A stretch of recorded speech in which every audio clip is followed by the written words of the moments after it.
Okay, Shalom, Shalom, Kwam Yasha'Allah, Koholim La Yahweh, Bahashim Yahweh Shai, Bahashim Kahachodash, and double honors to our apostles and elders of Great Millstone who rule well, that by the Spirit taught us this beautiful truth, and just want to say the water to all the H.I.M and Akwaf that's out here sincerely keeping the laws, the statutes, and commandments of Yahweh, Bahashim Yahweh Shai, to the best of their ability. This is Yachanan Nawach.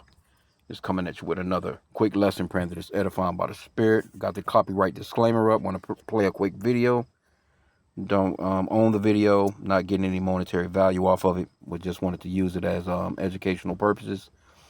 Copyright disclaimer under Section 107 of the Copyright Act of 1976.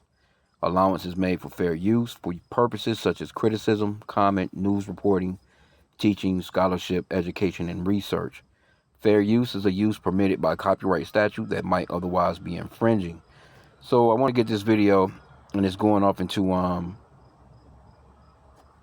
basically them finding the findings of the Red Sea drowning of the Egyptians.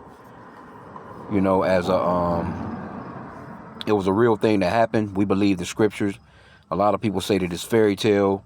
But we believe the scriptures, man. You know, Esau, he will make his own tongue fall upon themselves and tell some truth about certain things. You know what I'm saying? So, you know, by faith in the Spirit, we know that the scriptures are real. We're not, you know, and you should be thankful to Yahweh B'Shem Yahweh Shai if you believe, if he has actually breathed that spirit of life within you to actually believe the scriptures, man, in whole.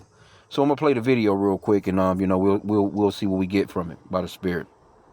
Check this out, guys. Then they found the bones. Tangled within the chariot debris were bone shards, hundreds of them. Some were clearly animals, the skulls and ribs and leg bones of horses positioned exactly where they would be if the animals were still harnessed to the chariots when they died. But others were unmistakably human. Spinal columns, pelvic bones, fragments of skulls, all mixed together in a chaotic, terrible jumble that spoke of sudden, violent death. One of the divers, sweeping a high-powered light over a mound of coral, caught something that made the entire team stop. A faint, unnatural glimmer beneath the crust. Something was shining down there. A dull, unmistakable, golden sheen. This matched the most incredible and most dismissed claim that had ever been made about this site. For them, I think it's unfortunate sensationalism. That among the army's wreckage lay a single gold-plated chariot wheel, perhaps belonging to a high-ranking general or even the pharaoh himself. They couldn't touch it. The coral had locked it in place like natural concrete, and any attempt to remove it would destroy it. Okay, and there you have it. We can just, you know the account of the Red Sea. You know, and then, you know they show those little movie clippings. They try and make you think that, you know, the Egyptians and the Israelites, especially the Israelites, they were so-called white people. But we know that the Israelites were dark melanated people, man. It wasn't these so-called white people that you see, which are Edomites. That's their biblical nationality. And you so-called blacks, Hispanics, and Native Americans, you are the children of Israel. Let me see here. Where is it exactly at? So the Lord, he's opening things up, man. He's opening up, you know, the imagination of his people. He's giving us you know, more and more faith, more exhortation, you know, and just sharpening our belief, man, in these last days. And here we go right here, basically, the account in Exodus chapter 15. Let me start from the top. Let's see here. Because this is the is this the Song of Moses? Yeah, this is the Song of Moses. The Song of Moses in Israel, Exodus 15:1. I'm going to read it in the Amplified. It says, Then Moses and the children of Israel sang this song to the Lord, singing, I will sing to Yahweh, for he has triumphed gloriously. the horse and its rider he has thrown into the sea. Remember they mentioned, the horses being in the same grouping that they would be if they were saddled when that water caved over them, because they found all these things together.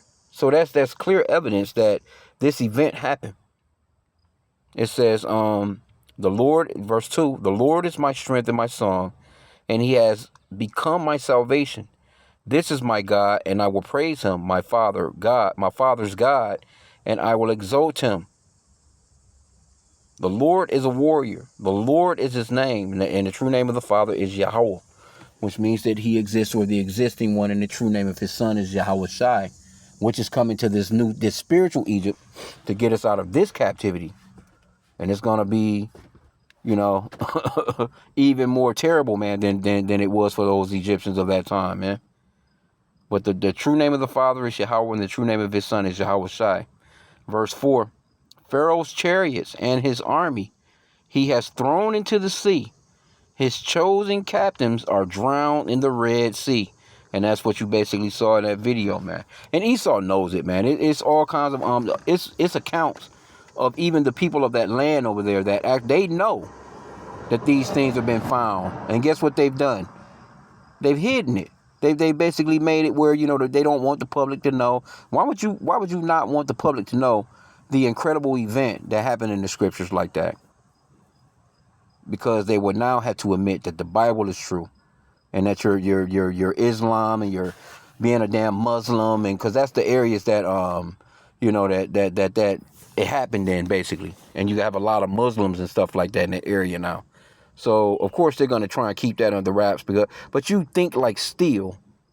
But that shows you too that the spirit is not dealing with them, that they're heathen, and that they don't want anything to do with our power. They don't want anything to do with our God like that, But when it comes to us awakening and praying and calling on our Father, Yahweh Bashim Yahweh Shai, now all of a sudden they will want to get involved and let us help, let us build with you, pretty much basically like how it was in I'm trying to think, was that Nehemiah or was it Ezra's? But either way, you had those heathen trying to come in and slither their way in. Oh, well, no, this is about the children of Israel. We don't want you slimy heathen, you nasty buggers coming in with any hint of your God, any hint of your idolatry, any hint of you throwing us for a loop when it comes to our power. Because we've had enough of that shit. That's what's got us in a lot of the situations that we're in to begin with. No, we're calling on Yahweh, Bahashim Yahweh Shai in these last days, man. So I didn't want to keep this long. I just saw that video. And, it's beautiful. Thought it to be interesting. Verse 5, though, let me get that. Exodus 15:5 in the Amplified again. The deep water covers them, clad in armor. See? They sank into the depths like a stone. Your right hand, O Yahweh, is glorious in power. Your right hand, O Yahweh, shatters the enemy. And that's a beautiful thing, man. That's a beautiful thing right there. You can't say that this event. You see, Esau, he knows things because Esau searches out everything. This man, he done searched out. He knows where the where Noah's Ark is at. If he can find Noah's Ark, you know full well he can go back to the history. That's what they done. How you think they got to where they was? They went into the scriptures. They went into the scriptures. They like, all right, well, they were living in this place around this time. Esau knows all these things. They would have been about here. This city was here. It's called this now. Let's go there.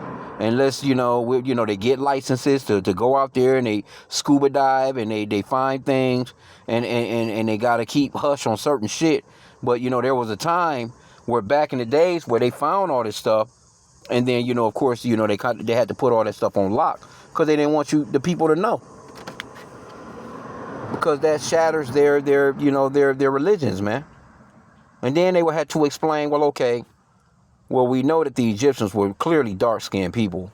Then we see the Egyptian writings and carvings on the walls, and those Israelites appear to be dark-skinned people too. So now they got to explain some things. And Esau's not going to do that. He's trying to keep this whole thing under wraps. The last thing he wants you so-called blacks, Hispanics, and Native Americans to know is that you're Israelites. and that the true name of your father is Yahweh. Because guess what? That power brought us out of Egypt. When Moses asked the Lord, well, who do you want me to tell the children of Israel you are? What's your name? If they ask me what's your name, paraphrasing, he told them Yahweh, man. You got these other Israelites, they out here, they don't read no further into the verse or whatever, but they call him something else. I forgot, Shia or some shit they call, but his name is Yahweh. And that's the power that brought us out of Egypt, and he's going to bring us out of this spiritual Egypt that we're in right now, man. And that's what I really wanted to touch on, and I do pray that this lesson was edifying, and that it fills you with faith, man, that it gives you, that spurt of hope, man, because, we be into this thing, it can get a little wearisome. You can get a little tired, but we have to, we need these faith builders, man, these faith boosters, man. When I saw that, I was like, oh, yeah, man, you know what I'm saying? That's what's up. So, with that, I pray that the lesson was edifying. Kwame Yasha Allah and a Baba Bar.